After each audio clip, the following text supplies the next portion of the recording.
Hallelujah. If it is anything happen, it's not accidental. Don't say that it is accidental, it happened.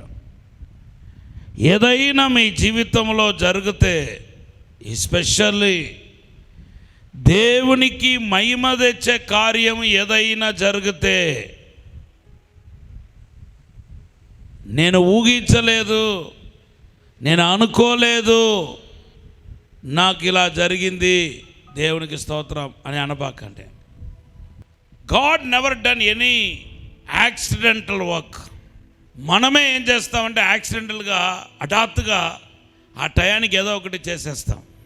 ఉదాహరణకి బండిలో petrol లేదనుకోండి, pre ప్లాంట్గా, నేనైతే pre ప్లాంట్గా చేయను.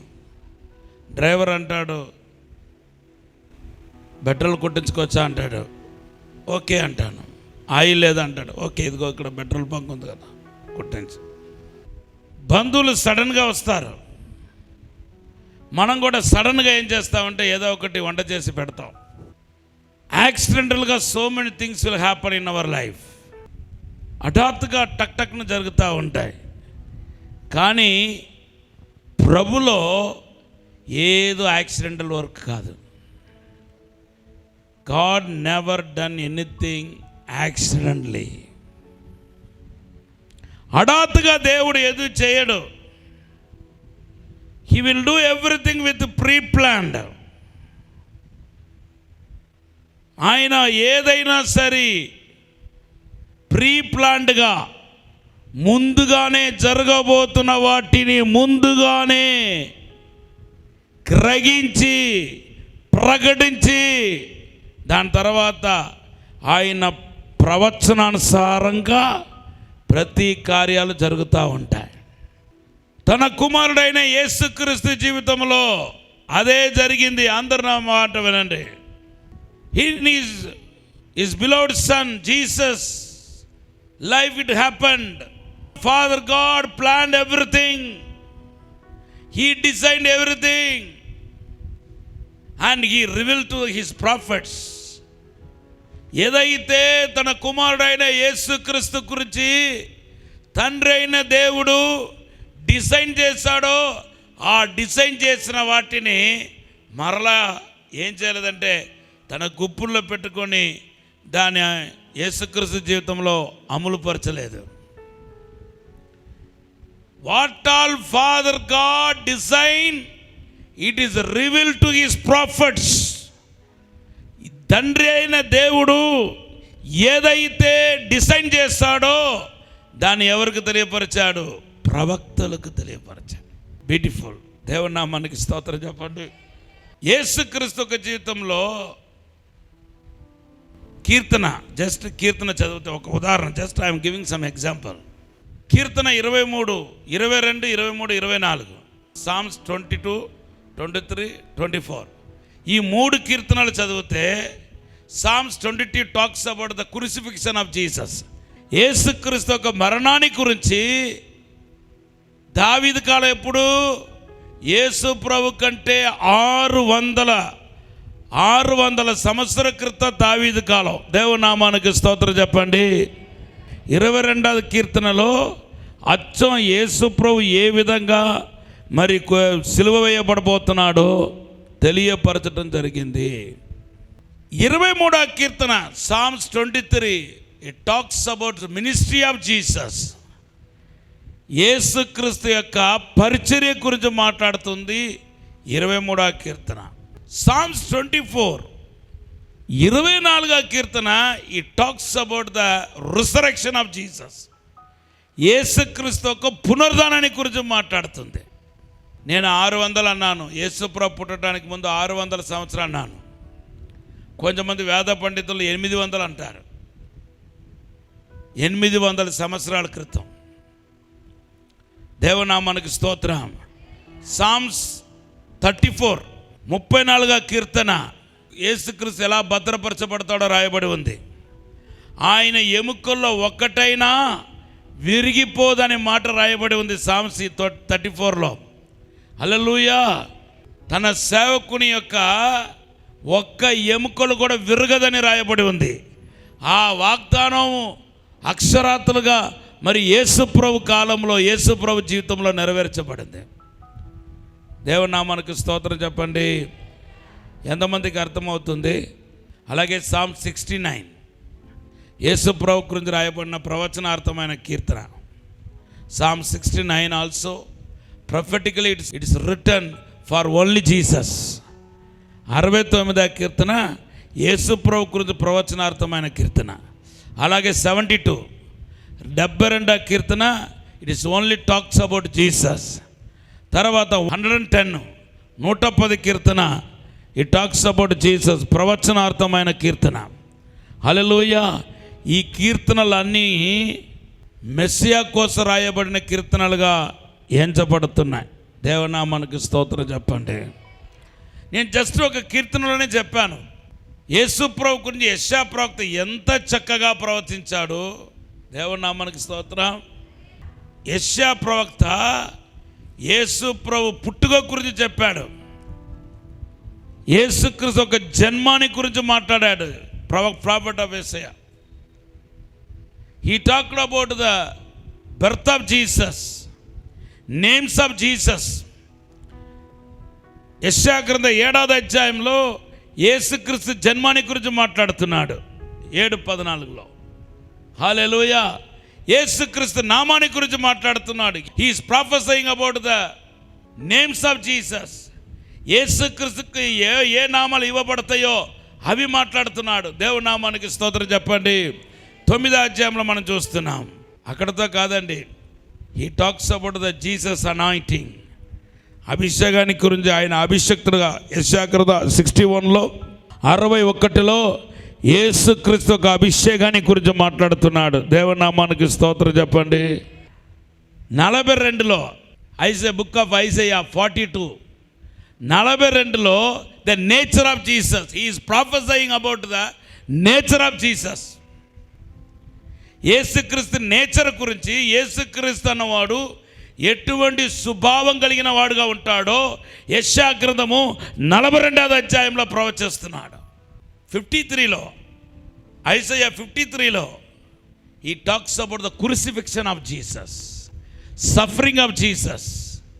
యేసుక్రీస్తు ఏ విధంగా శ్రమ పడతాడో, అందరి రక్షణ కోసం ఏ విధంగా మొత్తబడతాడో, ఏ విధంగా కొట్టబడబోతున్నాడో దాని గురించి యెషయా గ్రంథం 53లో రాయబడ్డాయి. Even prophet Isaiah prophecy about the resurrection of Jesus. యేసుక్రీస్తు పునరుద్ధానాన్ని గురించి కూడా యెషయా ప్రవక్త ప్రవచించాడు.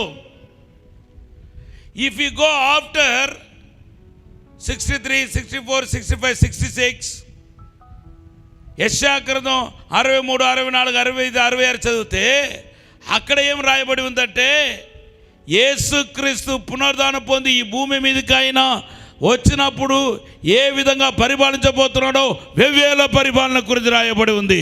Even he prophecy about the 1000 years ruling of Jesus.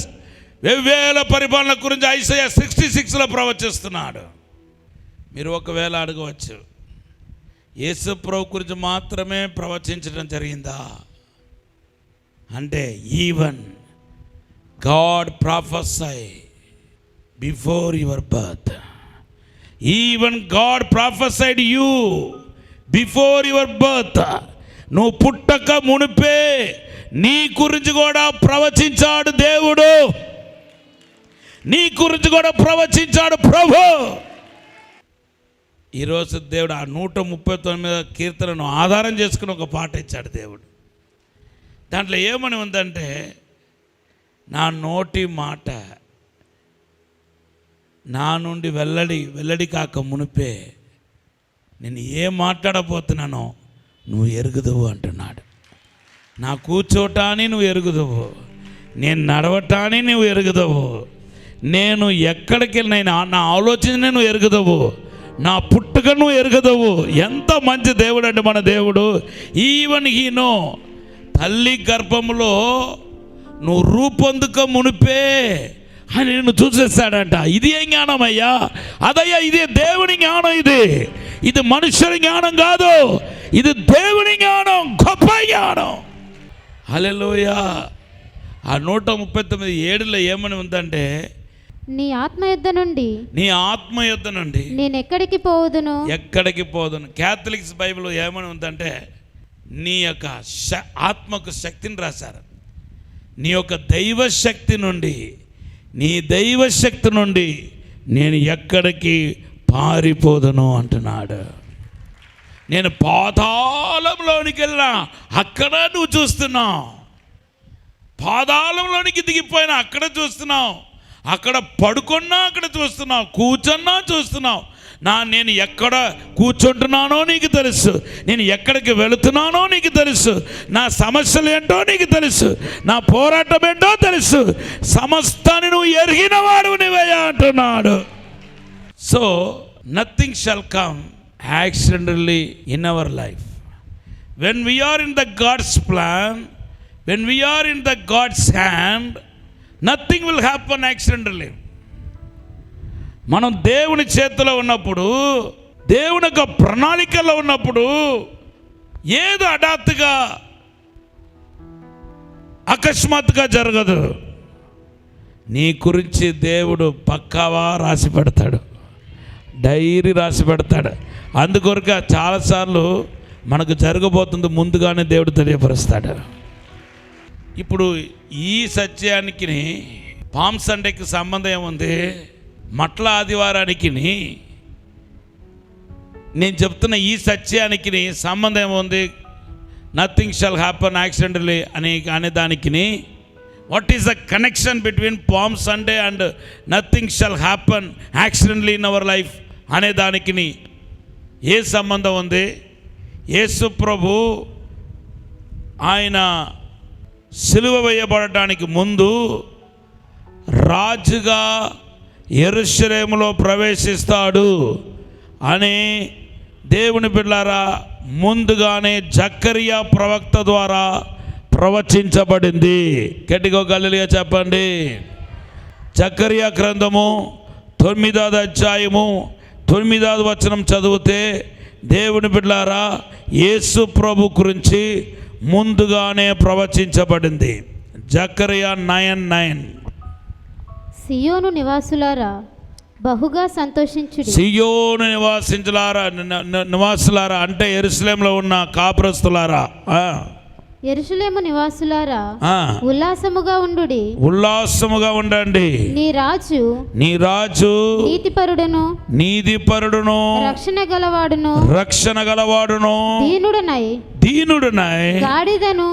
గాడిద పిల్లను ఎక్కి నీ యొద్దకు వచ్చుచున్నాడు.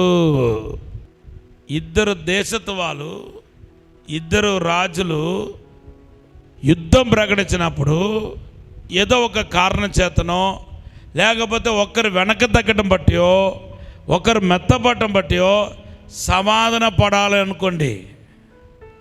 అప్పుడు ఏం చేస్తారంటే గుర్రం మీద రారు. గుర్రం మీద వస్తే యుద్ధానికి రెడీని అర్థం. అయితే సమాధాన పడాలన్నప్పుడు గుర్రం మీద రాకుండా గాడిద ఎక్కి వస్తారనమాట. అందుకొరకే యేసు ప్రభు గాడిద ఎక్కి వచ్చాడు. ఇప్పుడు యేసు ప్రభు మనతో సమాధాన పడటానికి వస్తున్నాడా, లేకపోతే న్యాయం తీర్చడానికి వస్తున్నాడా? చంపటానికి వస్తున్నాడా, లేకపోతే మనల్ని బ్రతికించడానికి వస్తున్నాడా? మనల్ని బ్రతికించడానికి వచ్చాడు. మనల్ని న్యాయం తీర్చడానికి వచ్చాడా, లేకపోతే మనల్ని తన హక్కున చేర్చుకోవడానికి వచ్చాడా?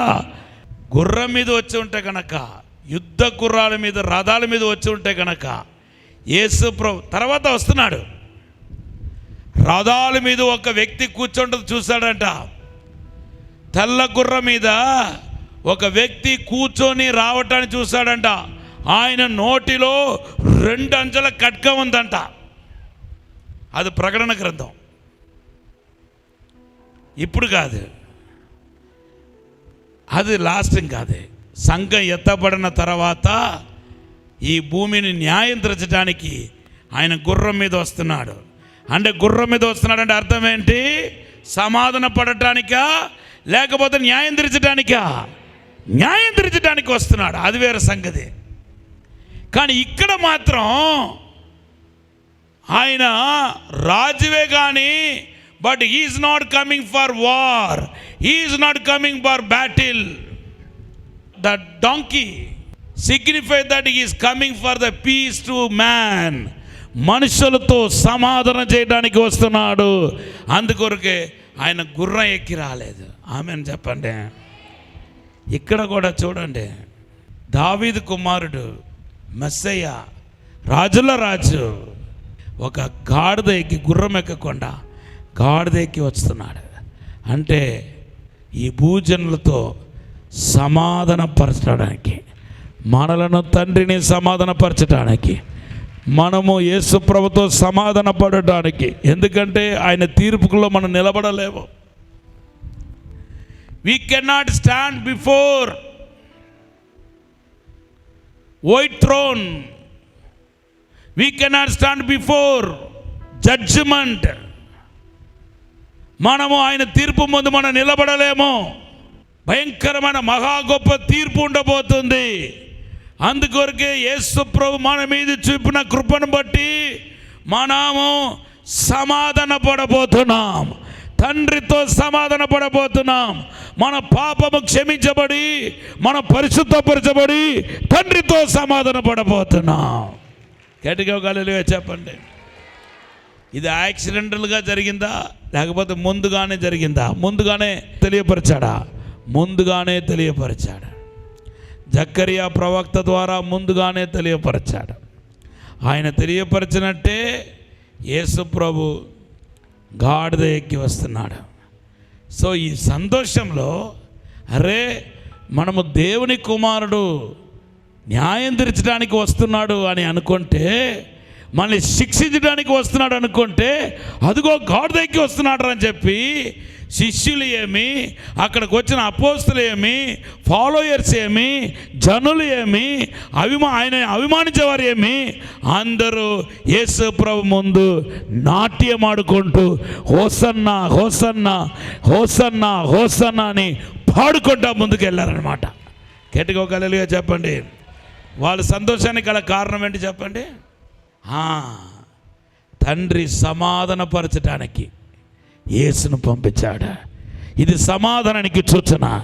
తండ్రికి మనకు సమాధానానికి సూచన. మనము చేసిన పాపం వలన, ఆయనకు విరోధంగా జీవించడం వలన, మన అక్రమం వలన, మన శిక్షారులం కానీ దేవుని యొక్క మహాకృపను బట్టి మన పాప క్షమించబడింది. మన తండ్రి క్షమించాడు. ఆయన కృపను బట్టి మనం క్షమించబడ్డాం, మనం పరిశుద్ధపరచబడ్డాం. కాబట్టి సమాధానానికి గుర్తుగా అదిగో గాడిద ఎక్కి యేసు ప్రభు వస్తున్నాడు. నీకు శిక్ష లేదు, నీకు శిక్ష లేదు, నీకు తీర్పు లేదు, న్యాయ తీర్పు లేదు, నీకు శిక్ష లేదు, నీకు దేవుడి నుండి వచ్చే పనిష్మెంట్ లేదు. నువ్వు దానిలో తప్పించబడ్డావు. దానికి గుర్తే యేసు ప్రభు గాడిద ఎక్కి వస్తున్నాడు. సమాధానం, షలోమ్. The word spoken by God never became vain. దేవుడు ద్వారా పలుకబడిన మాటలు ఏదైతే ఉందో అది ఎప్పుడు వృధాగా తిరిగి రాదు. అది ఎందుకు పలుకబడిందో అది ఖచ్చితంగా ఎన్ని ఆటంకాలు, ఎన్ని శోధనలు వచ్చినా అది నెరవేర్చబడియే తీర్చాలి. Especially if God spoke you personally through vision, through dreams, through prophecy, through promise, at any cost God will fulfill it in your life accurately. నీకు ప్రవచనాల ద్వారా, కళల ద్వారా, లేకపోతే వాగ్దానం ద్వారా నీకు కనుక దేవుడు ఏదైనా పలికి ఉంటే కనుక అది ఖచ్చితంగా నీ జీవితంలో నెరవేర్చబడి తీరుతాయి. దాంట్లో తిరుగు ఉండదు. ఒకవేళ సమయాన్ని బట్టి మనం కంగారు పడతామేమో కానీ, ఈ సమయాన్ని బట్టి కంగారు పడతామేమో కానీ ఆయన సమయంలో ఖచ్చితంగా నెరవేర్చబడి తీరుతాయి. ఒక్క మాట కూడా పొరలదు. What God has plan about you, without fail God will fulfill it. One of the great example is Jesus' life. What Zacharias prophesied in 9:9, Zacharias 9:9. It's come to fulfill in the Jesus life. In the same way, the same manner, God will fulfill the promise, prophecy in your life. నీ జీవితంలో ఏదైతే దేవుడు ప్రవచించాడో అది ఖచ్చితంగా నెరవేర్చబడిపోతాయి. Number 2, సమాధాన పడటానికి దేవుడు వస్తున్నాడు. Is giving one more chance. మనమందరూ సమాధాన పడ్డామేమో దేవునితో, కానీ మన ఫ్యామిలీలో ఇంకా సమాధాన పడలేని వాళ్ళు చాలామంది ఉన్నారు. వారు నశించిపోవటం ఇష్టం లేదు దేవుడికి. ఇంకా చాలామంది మన బంధువులు, మన తోడపుట్టిన వాళ్ళు, మన కుటుంబ సభ్యులు ఇంకా చాలామంది మరి సమాధాన పడకుండా ఉన్నారు. వాళ్ళందరినీ దేవుడు సమాధాన పరచడానికి మరి ఒక అవకాశం ఇస్తున్నాడు. ఇంకా మన బంధువులు, మిత్రులు ఎవరెవరైతే ప్రభు నమ్ముకోలేదో వాళ్ళందరూ రక్షించబడబోతున్నారు. దానికి గుర్తుగానే యేసు గాడిద ఎక్కి వచ్చే ఈ అనుభవాన్ని జ్ఞాపకం చేసుకుంటున్నాం. సమాధాన పడటానికి ప్రభు వస్తున్నాడు. ప్రార్థించ. పరిశుద్ధము నమ్మకమైన పరలోక తండ్రి, షాలేం రాజు గాడిద ఎక్కి ప్రభా తండ్రి యెరూషలేం వీధిలో ప్రయాణించిన ఈ అనుభవాన్ని జ్ఞాపకం చేసుకుంటున్నాం తండ్రి. అయ్యా, మమ్మల్ని శిక్షించడానికి కాదు, సమాధాన పడటానికి, మాతో సమాధాన పడటానికి కోసం మీరు వస్తున్నారు తండ్రి. ప్రభా తండ్రి, మా కుటుంబంలో ఇంకా రక్షణ పొందలేని, మారు మనసు పొందలేని వాళ్ళు, పాప జీవులుగా జీవించేవారు అనేక మంది ఉన్నారు. వాళ్ళందరూ రక్షించమని అడుగుతున్నాను తండ్రి. వాళ్ళు ఉన్న బంధకాలు, శాపకాడిలు విరుగొట్టబడాలని ప్రార్థన చేస్తున్నాం ప్రభా. అయ్యా, మా గురించి మీరు ఎటువంటి ప్రణాళిక కలిగి ఉన్నారో, ఎటువంటి ఉద్దేశం కలిగి ఉన్నారో అది నిరక్తం కాదు ప్రభా, అది ఖచ్చితంగా నెరవేర్చబడతాయి ప్రభా.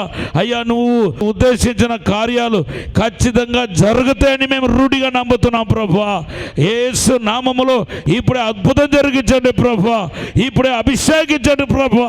ప్రతి ఒక్కరికి సమాధానం, సంతోషం కలుగును గాక. నీ వాగ్దానం చేసినవి, ప్రవచించినవి అందరి జీవితంలో నెరవేర్చబడాలని ప్రార్థిస్తూ యేసు నామములో అడిగి వేడుకుంటున్నాము తండ్రి.